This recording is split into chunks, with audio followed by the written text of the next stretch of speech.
What's going on, guys? Welcome in the Vikings Now. I'm your host for today's show, Patrick Seatman. And on today's show, we're going to be doing some takeaways and just some overall notes from the Vikings OTA periods. I'm excited to talk about this because we got real football. It's, finally we're kind of done of this, like, should the Vikings trade for this guy? Should the Vikings sign this guy? No, we got real football. We got real analysis, and we're going to actually be breaking it down. So I'm super excited to jump on into this.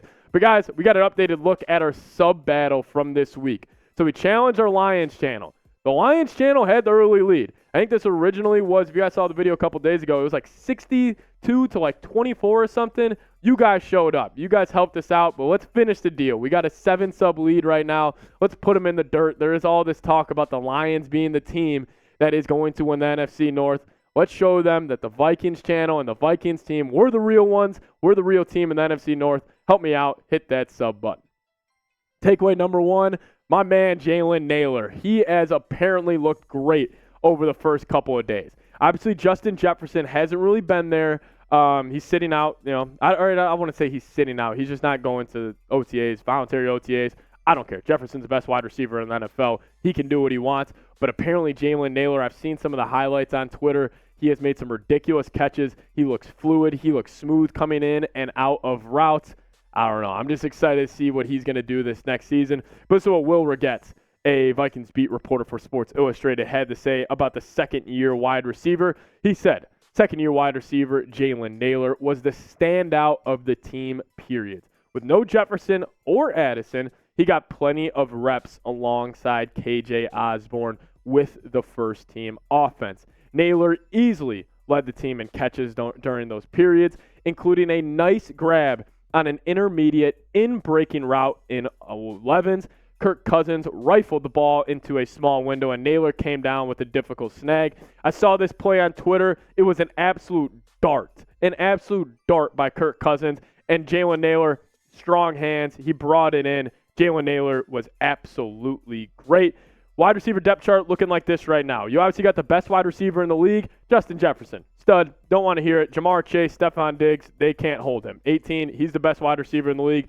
Like I was saying, Jordan Addison, I'm excited to see what he's got to do. And then KJ Osborn. Honestly, those three, I think that might be the best trio in the league. And this Vikings wide receiver room, man, it's dangerous. I mean, you legitimately have 4 wide receivers that I feel comfortable with. Like, legitimately 4 wide receivers. Like I said, Jefferson, best wide receiver in the league. Jordan Addison, best rookie wide receiver in the league. KJ Osborn, I think you can make an argument, besides Tyler Boyd out of Cincinnati, probably the best wide receiver 3 in the league. And then the fact that Jalen Nailor is your wide receiver 4, who I'm so excited to watch him play because, hey, he popped at the end of last season. I think he's just a guy who's going to keep on working. And then once he finally gets his chance, anticipate the breakout for Jalen Nailor. But, guys, be honest with me here. The Vikings have a top blank wide receiver room in the NFL. I was saying a little bit earlier, I think it's for sure a top 5.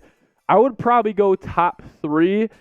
Honestly, by the end of this year, I think it's going to be top 1. And I think a big reason for that is going to be because of Jordan Addison. And you guys can get his jersey now at chatsports.com/Vikings jersey. The number 1 you see on your screen right now, it's just a placeholder. He is going to be wearing number 3 for the Minnesota Vikings, and he looks great in that number 3. If you guys want a cool little jersey to get the rock at US Bank Stadium on game days or wherever it is, you could be watching on your own couch.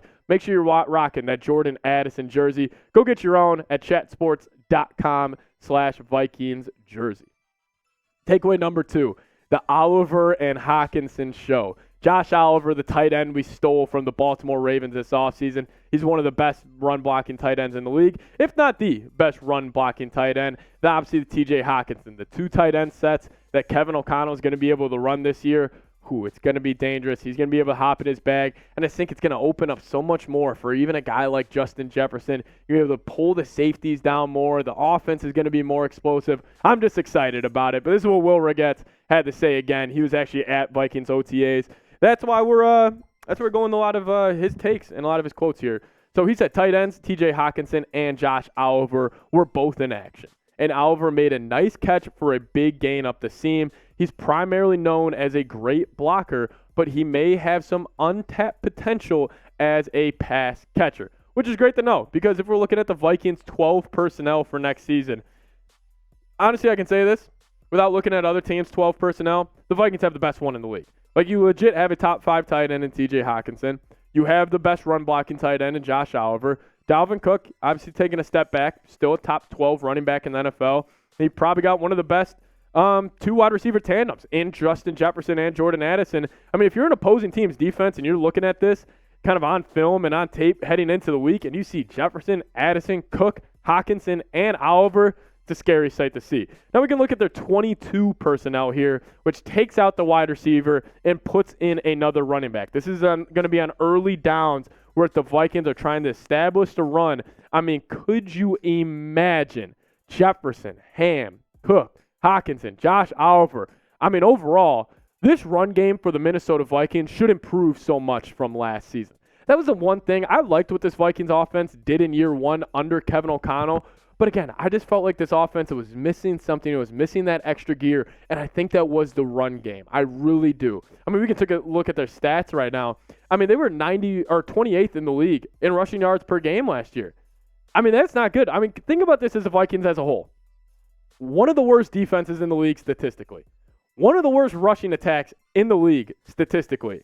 And they went 13-4. Like, this should speak to the talent on the rest of the team. So, I don't know. That's why I'm excited to see Josh Oliver, TJ Hockenson, and these 2 tight end sets. Because you guys remember last year it was TJ Hockenson. Obviously, with Irv Smith being out most of the year, it was kind of Johnny Munt, Ben Ellison. But now we legitimately have 2 tight ends that I think are going to work very, very well together. Obviously, TJ being the more pure pass catcher tight end, and then Josh Oliver being the more pure blocking tight end, with also Will Ragatz saying he does have that untapped pass catching ability. I'm super excited about it. But again, if we can improve this run game right here, get this the top 10, I think we're going to see all of the rest of them in the top 5. Anyways, I'm excited to see this little tight end personnel groupings, how they're going to shake out next season. But number 3, takeaway from OTAs, the safeties. The safeties, very similar to how I talk about the tight end group. I'm just excited to see them play football in this upcoming year. You obviously got Lewis Cine, Harrison Smith, Cam Bynum, and even a guy like Josh Metellus. I think they're all going to get a ton of run in this upcoming season. I just can't wait to see him play. And obviously, huge little injury news here. Lewis Cine, he obviously was coming off that compound fracture in his left leg in London last season. Apparently, he damn near looks 100%, which is great. Shout out to Lewis Cine, showing some love in the comment section. This is what Will Ragatz had to say on Lewis Cine and just the safeties as a whole.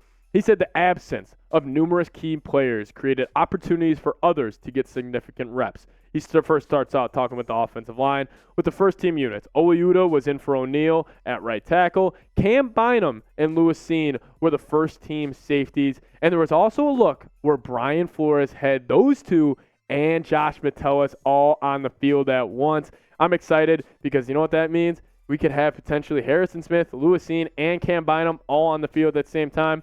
I'm excited to see it.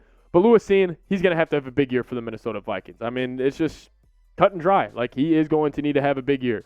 We got, the 4 second-year guys that were dealing with injuries last season, Cine, Asamoah, Evans, and Booth. Those 4 are going to need to step up if this defense wants to kind of take that next level. And I will say this, maybe Cam Bynum.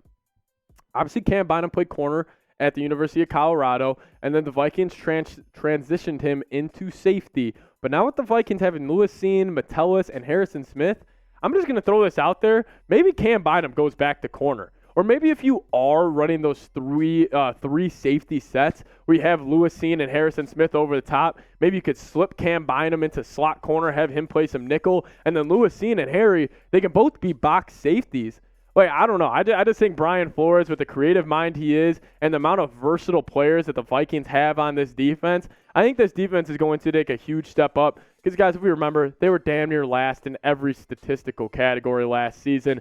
But with Brian Flores, we pretty much have 2 head coaches on this roster now with Flores and O'Connell. I'm just excited to see them play. Let Brian Flores hop in his bag. Let him cook up some creative defensive packages. I'm just excited to see it. But I ask you guys, will the Vikings be a top 15 defense in 2023? Let me know what you guys think in the comments section. Give me a Y for yes or give me an N for no. Guys, it's just being a top half defense. We were literally one of the worst last year. Let's just hop into that top half, and I think this team could win a lot of games.